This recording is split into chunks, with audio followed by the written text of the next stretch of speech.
व्यासपीठावरील सर्वच मान्यवर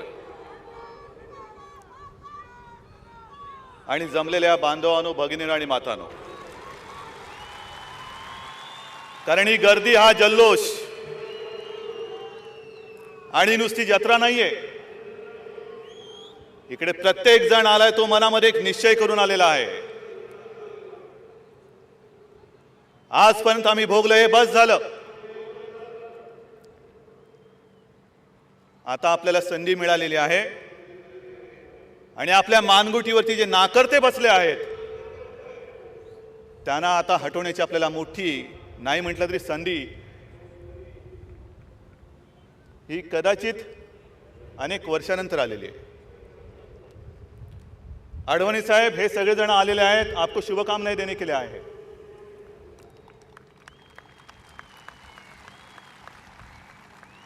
आणि पुढच्या वेळेला जेव्हा आपण मुंबईमध्ये याल तेव्हा आपण या हिंदुस्थानचे पंतप्रधान म्हणून या आमच्या समोर या, ही शुभेच्छा आम्ही तुम्हाला देत आहे. शिवसेना प्रमुखांचा आशीर्वाद घेऊन मी घराबाहेर पडलेलो आहे, रणांगणामध्ये उतरलेलो आहे. आणि आमच्याकडे एकही स्टार नसला तरी चालेल, पण त्यांनी जी हातामध्ये आमच्या भगव्या विचारांची मशाल दिलेली आहे आणि त्या मशालीने जो ज्वालामुखी भडकलेला आहे, या ज्वालामुखीमध्ये अरे तुम्ही कोणी स्टार आणा, कुठल्या कुठे विझून जातील, तुम्हाला पत्ता पण लागणार नाही. माझ्या आधी बरेच जण बोललेले आहेत, विषय तेच आहेत. सुरक्षा, अफजल गुरु, कसाब, वीज भारनियमन, शेतकऱ्यांच्या आत्महत्या, नोकरी नाही. आणि आम्हीच कशाला, तुम्ही सुद्धा इकडे जर येऊन उभे राहिलात तर कदाचित तुम्ही सुद्धा अधिक चांगल्या पद्धतीने बोलू शकाल. कारण आम्ही हे सगळं बघतोय, तुम्ही प्रत्यक्ष भोगता आहात. अनुभवाचे बोल आमच्यापेक्षा तुमच्याकडे जास्त आहेत. आणि जसजशी निवडणूक जवळ येते आहे, आरोप प्रत्यारोप यांची जुगलबंदी आता लागेल. मध्यंतरी पंतप्रधान मनमोहन सिंग, वंदनीय, पूजनीय, आदरणीय, परमपूज्य मनमोहन सिंग, अपमान नाही ना झाला ना? आणखीन काही शिल्लक राहिले असतील तर शब्द सांगा, ते पण बोलायला माझी तयारी आहे, कारण आपल्याला अपमान नाही कोणाचा करायचा. पंतप्रधान मनमोहन सिंग बोलले, कारण आपल्या शिवसेना भारतीय जनता पक्षाचे पंतप्रधान पदासाठी उमेदवार आहेत ते लालकृष्णजी. आणि त्यांनी पंतप्रधान मनमोहन सिंग बोलले की काय आडवाणीजींचं कर्तृत्व काय, बाबरी मशीद पाडण्याखेरीज त्यांचं दुसरं कर्तृत्व काय. आम्ही जर राम मंदिराबद्दल बोललो, होय आम्ही हिंदुत्वाबद्दल बोललो, तर तुम्ही आम्हाला कायद्याच्या चौकटीमध्ये अडकवता. पण पुन्हा एकदा तुम्ही बाबरी मशिदीची आठवण करून देता आहात. हा आचारसंहितेचा भंग नाही होत? आज संपूर्ण देश आपलं भवितव्य ठरवणार आहे आणि बाबरी मशीद पाडल्याचं अजूनही सिद्ध झालेलं नाही. अजूनही कोर्ट त्याच्यावरती चर्चा चालू आहे, निकाल बाकी आहे, कोर्टात प्रकरण बाकी आहे. असं असताना पंतप्रधान मनमोहन सिंगांनी सुद्धा हा कायदा मोडलेला आहे. बरं ठीक आहे, जर का बाबरी मशीद पाडली, हा एवढंच जर का आडवाणीजींचं कर्तृत्व असेल, तर मग मी तुमच्या सगळ्यांच्या साक्षीने विचारतोय, किंबहुना मी तुम्हाला विचारतोय, मनमोहन सिंगांचं कर्तृत्व काय? अफजल गुरुला मांडीवरती घेऊन एक घास काऊचा एक घास शिवचा भरवणं, हेच तुमचं कर्तृत्व आहे का? अजून त्याला फाशी का दिली जात नाही?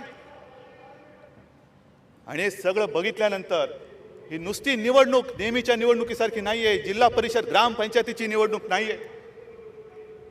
ही निवडणूक देशाचं म्हणजे आपल्या सगळ्यांचं भवितव्य ठरवणारी ही निवडणूक आहे. केवळ आपलंच नाही तर आपल्या पुढच्या पिढ्यांचं भवितव्य ठरवणारी ही निवडणूक आहे. आणि एक आडवाणी साहेबांचं नाव आपण बाजूला ठेवलं तर मग विचार करा, आपल्या देशाला नेता कोण आहे? त्यावेळेला होते जवाहरलाल नेहरू, इंदिरा गांधी, आत्तापर्यंत अटलजी आणि एक आडवाणीजी. हे जर नाव सोडलं तर देशाचा नेता कोण होऊ शकतो? सोनिया गांधी, मनमोहन सिंग, लालू प्रसाद यादव, मुलायम सिंग, मायावती, जयललिता.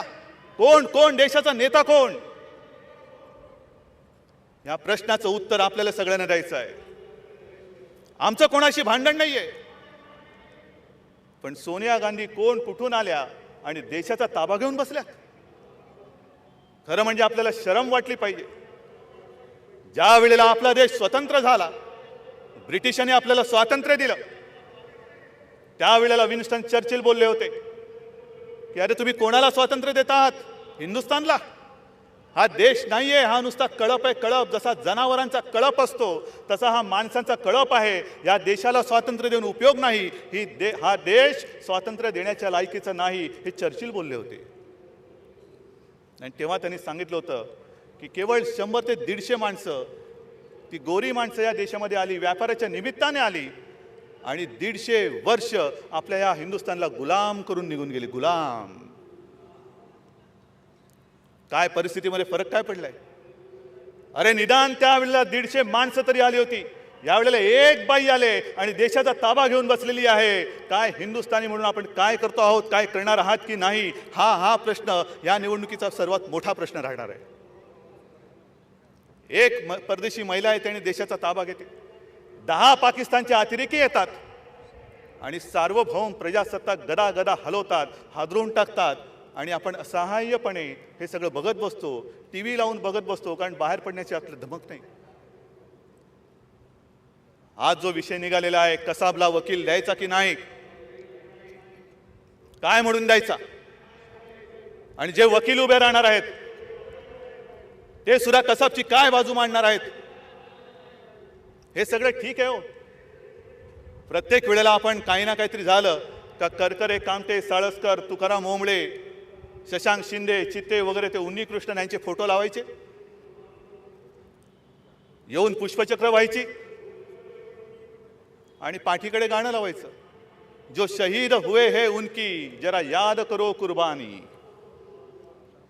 असं म्हणतात की ज्या वेळेला प्रथम लता दीदीने हे गाणं दिल्लीत गायलं होतं, त्यावेळेला जवाहरलाल नेहरूंच्या डोळ्यात सुद्धा अश्रू आले होते. आज नेहरू सुद्धा गेले आणि अश्रू सुद्धा गेले. नुसत्या कुर्बान्या आम्ही मोजत बसायच्या. अरे साळसकर गेले, कामटे गेले, करकरे गेले, ओंबळे गेले, शिंदे गेले, आणि त्यांच्याही पलीकडे अनेक अनेक जण ज्यांची नावं सुद्धा आपल्याला माहिती नाहीत, असे निरपराध कच्चे बच्चे त्या छत्रपती टर्मिनसमध्ये रेल्वे स्थानकात मारले गेले, ताजमहाल हॉटेलमध्ये मारले गेले, नरिमन हाऊसमध्ये मारले गेले, ओबराय हॉटेलमध्ये मारले गेले. मग कशाला खोटारडेपणा करतात? नुसतं लोकांना भुलवण्याचे आणि झुलवण्याचे धंदे आता बंद करा. एक तर ते जे गाणं आहे त्याची रेकॉर्ड मोडून तोडून टाका, नाहीतर पहिल्यांदा कसाब आणि अफजल गुरुला फाशी द्या. 60 वर्ष होऊन गेली आपल्या देशाला स्वातंत्र्य मिळून, अजूनही आपल्या सीमा सुरक्षित नाहीत. 10 आतंकवादी तिकडनं निघतात काय, बोटीतने येतात काय, आणि जसे परदेशी पाहुणे यावेत तसे आपल्या मुंबईमध्ये उतरतात आणि सरळ घुसतात, तुमच्या घरात घुसून आपला मुर्दा पाडतात, आणि आपण मुर्दाडासारखे नुसतं बघत बसतो. वकील द्यायचा की नाही द्यायचा, द्यायचा की नाही द्यायचा.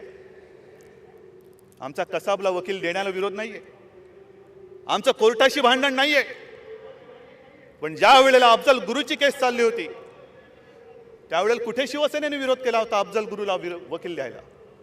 दिलात ना वकील, झालं, सगळं कोर्टात सिद्ध झालं.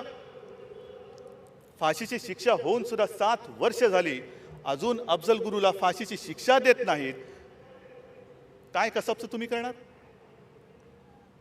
आणि आता आणखीन एक नवीन संकट, 20 अतिरेकी हे कुठेतरी केरळमध्ये आलेले आहेत.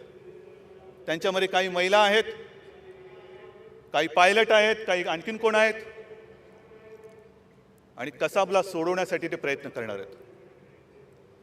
मला वाटतं कसाब त्यांना सांगेल कृपा करा आणि मला सोडवू नका.